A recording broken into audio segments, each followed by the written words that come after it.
الحمد لله رب العالمين والصلاة والسلام على أشرف خلق الله وسيد المرسلين وعلى آله وصحبه أجمعين. رب اشرح لي صدري ويسر لي أمري واحلل عقدة من لساني يفقهوا قولي.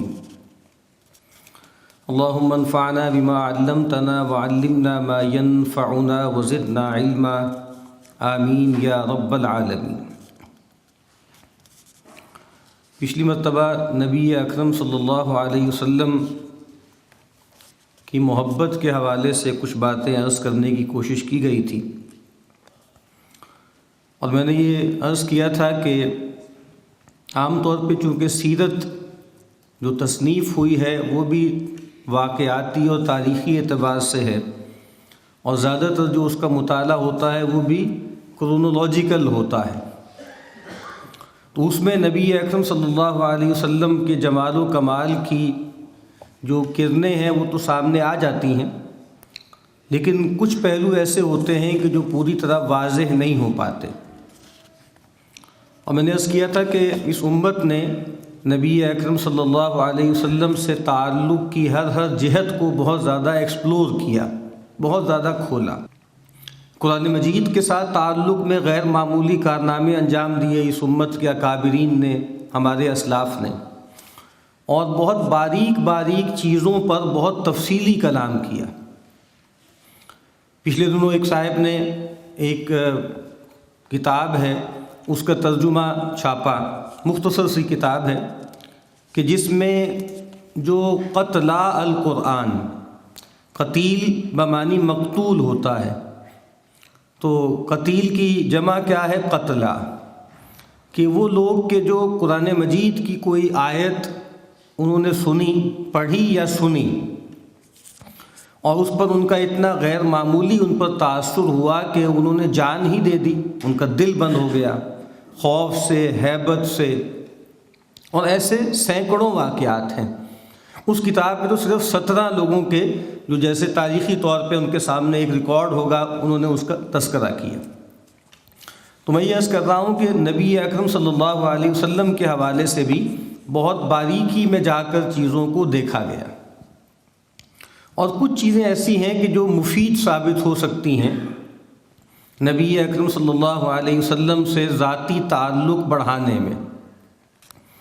مثلاً کچھ کتابیں لکھی گئیں جس میں رسول اللہ صلی اللہ علیہ وسلم کی جو فضیلت ہے تمام جن و انس پر، تمام انسانوں پر، بلکہ تمام انبیاء پر، اس کے دلائل کیا ہیں، ان کو جمع کیا گیا. پھر کچھ کتابیں لکھی گئیں جن کو دلائل النبوہ کہا جاتا ہے کہ جس میں نبی اکرم صلی اللہ علیہ وسلم کی نبوت کے دلائل کیا ہیں، آپ کے معجزات کا بیان بہت تفصیل سے تذکرہ کیا جاتا ہے. اسی طریقے سے جو سب سے مفید کتاب ہوتی ہے یا سب سے مفید جو ژانرا ہے سنت کا، جو نبی اکرم صلی اللہ علیہ وسلم کے ساتھ تعلق میں بہت ہی زیادہ مؤثر ہے، وہ ہے شمائل کا،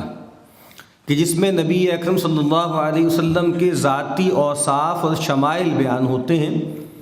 آپ صلی اللہ علیہ وسلم کا ظاہری حلیہ مبارکہ، اس کی تفصیلات، اور آپ کے جو اخلاق ہیں ان کا بیان. خلق اور خلق یہ دو چیزیں ہوتی. نبی کریم صلی اللہ علیہ وسلم نے جو ہمیں دعا سکھائی ہے کہ جب ہم آئینہ دیکھیں تو یہ دعا پڑھا کریں کہ اللہم کما حسنت خلقی فحسن خلقی. اے اللہ جیسے تو نے میرے خلق کو، جس کو ہم اردو میں خلقت کہتے ہیں، اس کو خوبصورت بنایا ہے، میرے ظاہر کو عمدہ بنایا ہے، خوبصورت بنایا ہے، پرجمال بنایا ہے. فحسن خلقی، تو میرے باطنی جو صفات ہیں، میرے جو اوصاف ہیں، میری جو باطنی شخصیت ہے، میرے جو اخلاق ہیں، اس کو بھی خوبصورت بنا دے. تو رسول اللہ صلی اللہ علیہ وسلم خلق اور خلق دونوں میں بے نظیر تھے، بے مثال تھے. اور انشاءاللہ ہم کچھ مدت بعد یہاں نبی اکرم صلی اللہ علیہ وسلم کے شمائل کے حوالے سے 2-3 روایتیں ہیں. سب سے مشہور روایت ام معبد کی ہے، جس میں سیدنا حسن ابن علی رضی اللہ تعالی عنہ عنہما اپنے والد سیدنا علی ابن ابی طالب رضی اللہ تعالی عنہ سے روایت کرتے ہیں کہ میرے والد نے جو ہے مجھے رسول اللہ صلی اللہ علیہ وسلم کی یہ شان بیان کی. تو ایک ام معبد کی روایت ہے اور ایک سیدنا حسن ابن علی سے روایت چلتی ہے جو سیدنا علی رضی اللہ تعالی عنہ کی. یہ دو الگ الگ روایتیں. تو انشاءاللہ موقع ہوا تو ہم ان دونوں روایتوں کا یہاں ہم سلسلے وار جو ہے وہ مطالعہ کریں گے. تو میں یہ عرض کر رہا تھا کہ نبی اکرم صلی اللہ علیہ وسلم سے کے شمائل ان کا تذکرہ یہ بہت مفید ہے. ایک اور چیز جو بہت زیادہ مفید ہے نبی اکرم صلی اللہ علیہ وسلم سے شخصی تعلق کو بڑھانے میں، وہ آپ صلی اللہ علیہ وسلم کے لیے رحمت کی دعا کرنا، جس کو ہم فارسی میں جو لفظ اس کے لیے بولا جاتا ہے وہ درود ہے. درود کا مطلب کیا ہے؟ رحمت کی دعا. تو عام طور پہ اگر آپ فارسیوں کو سنیں، ایرانیوں کو سنیں، تو وہ یہ جملہ عام بولتے ہیں کہ درود بر مجاہدین. ٹھیک ہے، تو درود بر مجاہدین کا مطلب کیا ہے کہ جو اللہ کے راستے میں لڑنے والے ہیں، جہاد کرنے والے ہیں، ان پر رحمتیں نازل ہوں. تو جیسے ایک جینرک لفظ ہے، جس طرح رحمت کی دعا ہے، اسی طریقے سے فارسی کا لفظ درود انہی معنوں میں استعمال ہوتا ہے، اور یہ اور لوگوں کے لیے وہ استعمال کرتے ہیں. تو قرآن مجید میں جب کہا گیا کہ ان اللہ و ملائکتہ یصلون علی النبی، کہ بے شک اللہ تعالیٰ اس کے فرشتے اللہ کے نبی صلی اللہ علیہ وسلم پر، اب اللہ تعالیٰ جو ہے وہ رحمتیں نازل کرتے ہیں اور فرشتے اس کا ذریعہ بنتے ہیں. یصلون علی النبی، تو یا ایھا الذین آمنوا، اے وہ لوگوں جو ایمان لائے ہو، صلو علیہ وسلموا تسلیما، تمہیں بھی چاہیے کہ تم رسول اللہ صلی اللہ علیہ وسلم پر صلات بھیجو، یعنی درود بھیجو، ان کے لیے رحمت کی دعا کرو، اور ان کو بہت عمدگی کے ساتھ، بہت اچھے طریقے سے ان کے لیے سلامتی کی دعا کرو، ان کو سلام کرو. تو صلاۃ و سلام یہ دو چیزیں. جب یہ آیت نازل ہوئی تو صحابہ کرام نے عرض کیا کہ اللہ کے نبی، ہمیں جو ہے وہ سلام کا تو پتہ ہے، وہ پہلے آپ سکھا چکے تھے، التحیات کے جو الفاظ ہیں، السلام علیک ایھا النبی ورحمۃ اللہ وبرکاتہ. لیکن یہ جو صلات کہا گیا ہے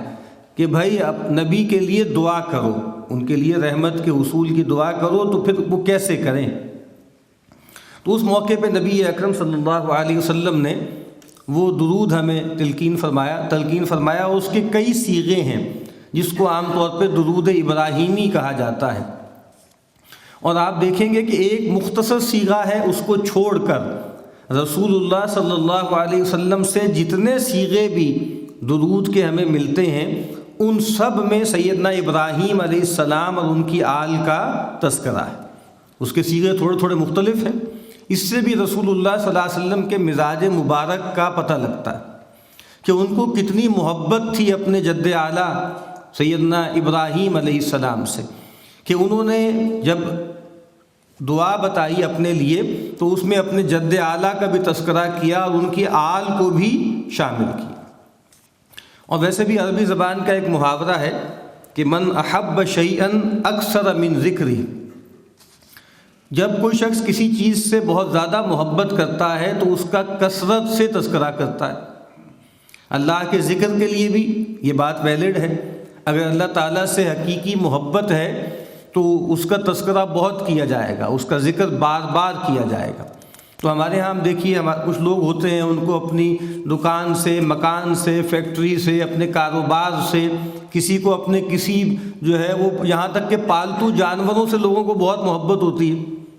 تو ہر وقت ان کا ہی تذکرہ کرتے رہتے ہیں، انہی کی باتیں لوگوں کو سناتے رہتے ہیں. لوگ کتنے بھی بور ہو رہے ہوں لیکن ان کو بوریت نہیں ہوتی،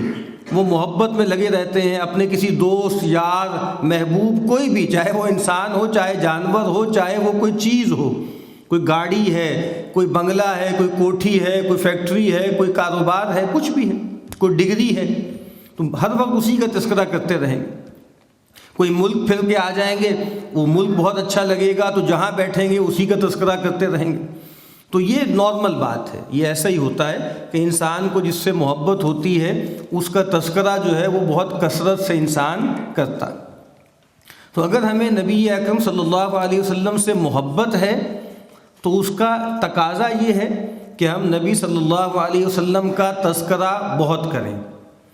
اور آپ صلی اللہ علیہ وسلم کا تذکرہ کرنے کا جو سب سے زیادہ اچھا طریقہ ہے، جو ہمارے لیے بہت نافع ہے، وہ نبی اکرم صلی اللہ علیہ وسلم پر درود بھیجنا۔ محبت کا تقاضا یہ ہے، اور دوسری بات یہ ہے کہ محبت کے حصول کا ذریعہ بھی یہ ہے، یعنی محبت کا نتیجہ بھی درود پڑھنا ہے، اور محبت اگر حاصل کرنا چاہتے ہیں تو اس کا ذریعہ، اس کا مین جو ہے وہ بھی نبی اکرم صلی اللہ علیہ وسلم کی رحمت کے لیے رحمت کی دعا کرنا۔ اور بہت ہمارے اکابرین نے، اسلاف نے، کتنوں نے یہ باتیں کہیں۔ حضرت شاہ صاحب شاہ ولی اللہ دہلوی علیہ رحمہ وہ کہتے ہیں کہ میرے والد صاحب نے جو مجھے وصیت کی تو اس میں یہ جملہ بھی کہا کہ اے بیٹے، ہم نے جو کچھ پایا، اگر کوئی روحانی کمالات، کوئی دینی فضائل ہمیں ملے ہیں تو وہ درود شریف کی وجہ سے ملے ہیں، تو تم بھی اس کو مضبوط تھام لینا ہے، اس کو لازماً پکڑ لینا۔ اور نبی اکرم صلی اللہ علیہ وسلم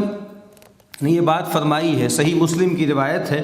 آپ نے فرمایا کہ من اشد امتی لی حبا، میری امت میں مجھ سے سب سے زیادہ محبت کرنے والے لوگ کون ہیں یا کون ہوں گے؟ فرمایا یکونون بعدی، جو میرے بعد آئیں گے۔ یہ بات بھی بہت گہری بات ہے، انسانی نفسیات کو ظاہری بات ہے اللہ کے رسول سے بڑھ کے کون جانتا ہے کہ محبت کا بہت زیادہ وفور جو ہوتا ہے وہ غیاب میں ہوتا ہے، وہ شہود میں نہیں ہوتا۔ ہم سب کو اس کا تجربہ ہے، یعنی کوئی عزیز ہمارا بیمار ہو جائے، ہم دوسرے شہر میں ہیں یا ہم دوسرے ملک میں ہیں، تو وہ لوگ کہ جو ان کے ارد گرد ہوتے ہیں ان کی پریشانی بھی ہوتی ہے، لیکن جو ذرا فاصلے پر ہوتے ہیں وہ بہت زیادہ کنسرنڈ ہوتے ہیں، جو دیکھ نہیں پا رہے۔ اسی طرح آپ یہ بات سنتے ہوں گے کہ جو ہمارے ہاں لوگ باہر کے ممالک میں جاتے ہیں، ویسٹ میں ہیں یا خلیج میں ہیں یا اور کہیں پر ہیں،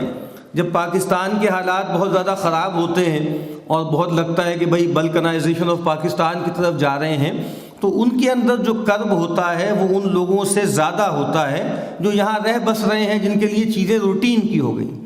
تو آپ نے یہ بات فرمائی کہ میری امت میں مجھ سے شدید ترین محبت رکھنے والے لوگ وہ ہوں گے یکونون بعدی، جو میرے بعد آئیں گے۔ یود احدہم لو رآنی بأہلہ ومالہ، کہ ان میں سے کوئی شخص یہ چاہے گا، بلکہ اکثر لوگ یہ چاہیں گے کہ کاش وہ مجھے دیکھ پائیں اور میری رویت کے لیے ان کو اپنے گھر والے اور اپنا مال قربان کرنا پڑے تو اس سے بھی دریغ نہ کریں۔ یعنی اگر وہ ان کی خواہش ہوگی کہ پیغمبر کی رویت، پیغمبر کی زیارت ہمیں ہو جائے، اور چاہے اس کے لیے اس کی قیمت ہمیں یہ دینی پڑے کہ ہمارے گھر بار سب لٹ جائیں، ہمارا مال سب فنا ہو جائے،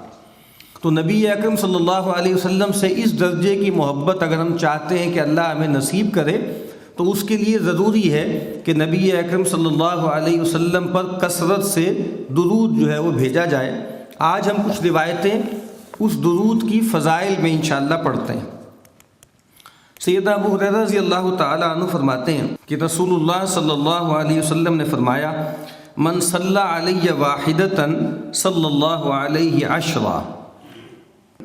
اور دوسری روایت میں فرمایا کہ من ذکرت عندہ فلیصلی علی ومن صلی علی مرۃ صلی اللہ علیہ عشرہ۔ فرمایا کہ جو میرے لیے ایک مرتبہ رحمت کی دعا کرتا ہے، یعنی جو مجھ پر ایک مرتبہ درود پڑھتا ہے میرے لیے، اللہ تعالیٰ اس پر 10 مرتبہ رحمتیں نازل فرماتے ہیں۔ اور فرمایا کہ جو من ذکرت عندہ، جس کے سامنے میرا تذکرہ کیا جائے تو اس کو چاہیے کہ میرے لیے رحمت کی دعا کرے، اور پھر آگے وہی بات کہ جو میرے لیے ایک مرتبہ رحمت کی دعا کرتا ہے اللہ تعالیٰ اس پر 10 مرتبہ رحمت سے التفات فرماتے ہیں۔ ویسے اگر آپ غور کریں تو نبی اکرم صلی اللہ علیہ وسلم کا مزاج مبارک یہ نہیں تھا، اور خود قرآن مجید نے بھی کہا ہے نا کہ قل ما اسألکم علیہ من اجر، اے نبی ان سے کہہ دیجئے کہ میں تم سے کسی معاوضے کا، کسی اجر کا طالب نہیں ہوں۔ اور ہر نبی نے یہ بات کہی ہے کہ بھئی میں تم سے کچھ معاوضہ تو نہیں مانگ رہا، میں تم سے کوئی تنخواہ نہیں مانگ رہا، یہ جو میں تمہیں دین بیان کر رہا ہوں اس کے لیے تم سے کوئی پیسے نہیں لے رہا، میرا اجر تو میرے اللہ کے پاس ہے۔ تو کبھی ایسا ہو سکتا ہے کسی کو یہ وسوسہ ہو کہ نبی اکرم صلی اللہ علیہ وسلم نے یہ ڈیمانڈ کیوں کی، اتنے زور سے کی، ابھی ہم آگے بھی دیکھیں گے اس کے جو آپ نے مزید تاکید فرمائی۔ تو ایسے لگتا ہے کہ اس کے دو اسباب ہیں۔ ایک سبب تو تواضع ہے، کیونکہ آپ صلی اللہ علیہ وسلم عبد کامل تھے نا، اس میں تو کوئی شبہ ہی نہیں ہے۔ جو اقبال نے کہا نا کہ عبد دیگر عبدہو چیزے دیگر، او سراپا انتظار ای منتظر، کہ عبد اور ہیں اور عبدہو اور ہے۔ ہمارے سے عام عبد جو ہوتے ہیں وہ تو انتظار میں ہیں، اور جو عبدہو ہوتا ہے وہ منتظر ہوتا ہے، اللہ تعالیٰ گویا ان کے انتظار میں ہوتے ہیں۔ تو بہرحال میں یہ عرض کر رہا تھا کہ ایک تو آپ کی عبدیت ہے کہ آپ یہ کہہ رہے ہیں کہ بھئی مجھے بھی اللہ کی رحمت کی بہت زیادہ حاجت ہے، تو تم کثرت سے میرے لیے رحمت کی دعا کیا کرو۔ اور دوسرا جو پہلو جس کا تعلق امت سے ہے وہ یہ ہے کہ گویا اللہ تعالیٰ اپنی امت، اللہ کے نبی اپنی امت کو نوازنا چاہ رہے ہیں، کیونکہ اللہ تعالیٰ ان کو بتا چکے ہیں کہ بھئی جو آپ کے لیے رحمت کی دعا کرے گا میں اس پر رحمتیں نازل کروں گا۔ تو کبھی آپ غور کیجئے نا کہ رسول اللہ صلی اللہ علیہ وسلم نے اتنی تاکید کیوں فرمائی اپنے اوپر درود بھیجنے کی؟ اس وجہ سے کہ وہ چاہتے ہیں کہ میری امت جو ہے وہ مالا مال ہو جائے، میری امت نہال ہو جائے، اللہ کی رحمت میں شرابور ہو جائے۔ اس وجہ سے نبی اکرم صلی اللہ علیہ وسلم نے ہم سے یہ مطالبہ کیا۔ ایک روایت میں فرمایا ما من عبد یصلی علی الا صلت علیہ الملائکۃ ما دام یصلی علی، کہا کہ کوئی بندہ نہیں ہے کہ جو میرے لیے رحمت کی دعا کرتا ہو مگر یہ کہ جب تک وہ میرے لیے رحمت کی دعا کرتا رہتا ہے فرشتے اس کے لیے رحمت کی دعائیں کرتے رہتے۔ اب فرشتوں کا درود اگر ہم چاہتے ہیں کہ ہم تک پہنچے تو ہمیں چاہیے کہ ہم رسول اللہ صلی اللہ علیہ وسلم پر کثرت سے درود بھیجیں۔ اور پھر آپ نے کہا فَلْيُقِلَّ الْعَبْدُ مِنْ ذَلِكَ أَوْ لِيُكْثِرْ، اب تمہاری مرضی ہے، اتنا بڑا میں نے تمہیں ہم کہہ سکتے ہیں کہ انسینٹیو دے دیا ہے، اب اس کے بعد ہر آدمی کو دیکھ لے، چاہے تو اپنے اوپر فرشتوں کے درود کو بڑھا لے، چاہے تو کم کر دے، یعنی چاہے تو کثرت سے مجھ پہ درود بھیجے چاہے کم بھیجے، یہ تو اس کا اپنا مسئلہ ہے۔ جتنا زیادہ کثرت سے میرے لیے رحمت کی دعا کرے گا فرشتوں کے درود اس تک پہنچتے رہیں۔ تو اگر ہمیں بتا دیا جائے کہ جی فلاں جگہ ہے، فلاں ٹائم پہ پہنچنا ہے، اس کا اتنا فائدہ ہوگا، اتنا فائدہ ہوگا، تو پھر رات کو سوئیں گے بھی نہیں، الارم بھی لگا لیں گے، فلاں جگہ پہنچ جائیں گے۔ اور جو رسول اللہ نے منافقین کے بارے میں فرمایا نا کہ یہ جو منافقین جو فجر کی نماز میں اور عشاء کی نماز میں نہیں آتے، اگر ان کو پتہ لگ جائے نا کہ اگر فجر کے وقت یہ جائیں تو ایک پرگوشت ہڈی ان کو ملے، کسی جانور کی ہڈی جو پرگوشت ہو، تو یہ دوڑے دوڑے جائیں گے۔ تو معاف کیجئے گا ہماری حالت بھی اب ایسی ہی ہو گئی ہے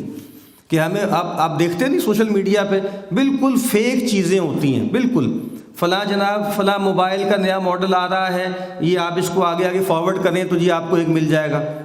بالکل فراڈ ہوتے ہیں، فیڈز ہوتے ہیں، کچھ بھی نہیں ہوتا اس کے اندر، لیکن آپ نے دیکھا ہے۔ اور اتنے گروپس میں آپ بھیجیں گے تو یہ ہوگا، مطلب پنجاب یونیورسٹی کے ٹیچرز کے گروپ میں شامل ہوں تو وہاں ٹیچرز بیچارے بیوقوف بن جاتے ہیں، بار بار آ رہے ہوتے ہیں میسج کہ بھئی وہ ہم سے کہا گیا ہے کہ جو فلاں نیا ماڈل نکالا گیا ہے جو اتنا کرے گا اس کو موبائل ملے گا۔ تو بڑے بڑے پڑھے لکھے پی ایچ ڈیز اور 25-25 سال سے جو ہے وہ پڑھانے والے، ان کی مت ماری جاتی ہے وہ کوئی نیا ماڈل فری میں لینے کے لیے۔